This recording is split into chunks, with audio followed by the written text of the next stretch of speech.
Tento report sumarizuje aktivity a dosiahnuté výsledky v digimarketingu spoločnosti za rok 2025. Zameriava sa na výkonnosť SEO, návštevnosť webu, digitálnu reklamu a e-mailový marketing.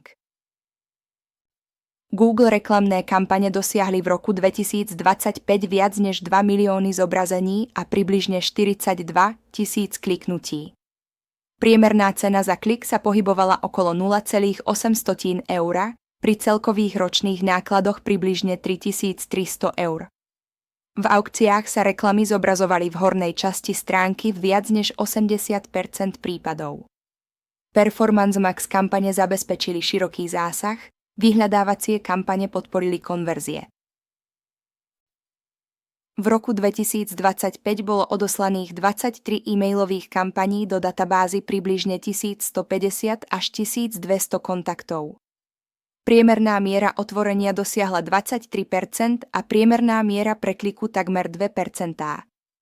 Najlepšie kampane dosiahli až 30% otvorení a viac než 3% preklikov. V druhej polovici roku boli do obsahu kampaní vkladané videá s digitálnym avatarom. E-mail marketing plní dôležitú informačnú aj vzťahovú úlohu, budovanie povedomia a pripomínanie sa. V rámci SEO sledujeme 145 kľúčových slov.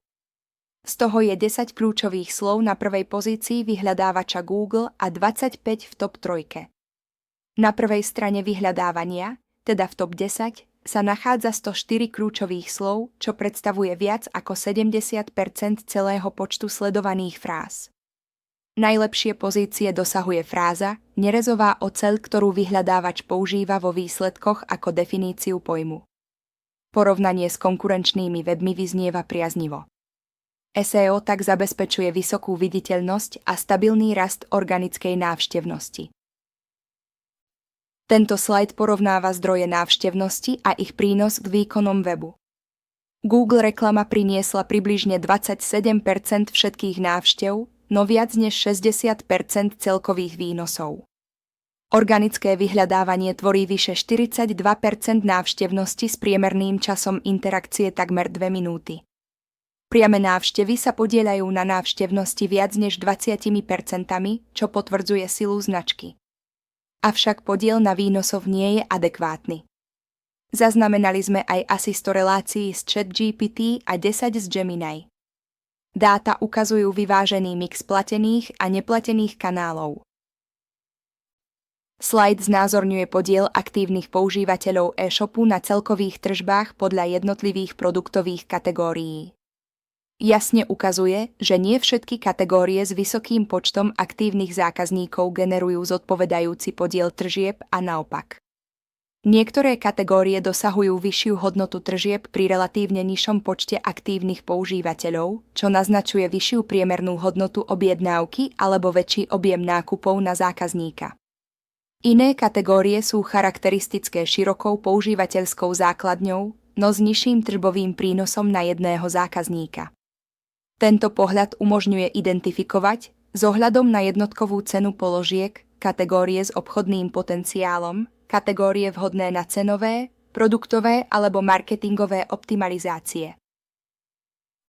Tento prehľad ukazuje dlhodobý posun výkonnosti webu v horizonte posledných 5 rokov.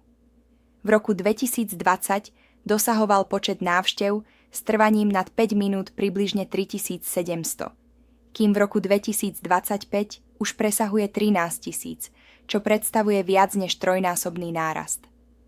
Podobný trend vidíme aj pri hĺbšom zapojení používateľov. Návštevy nad 10 minút vzrástli z približne 2100 v roku 2020 na viac než 10 000 v roku 2025, čo jasne potvrdzuje rast kvality návštevnosti.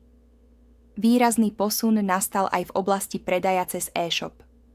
Kým v roku 2024 dosiahol predaj približne 14 600 eur, v roku 2025 narástol na takmer 19 000 eur, teda o približne 28% medziročne. Spolu s rastom predaja rastie aj počet transakcií a nakupujúcich používateľov, čo potvrdzuje, že web sa postupne posunul od informačného nástroja k plnohodnotnému digitálnemu obchodnému kanálu.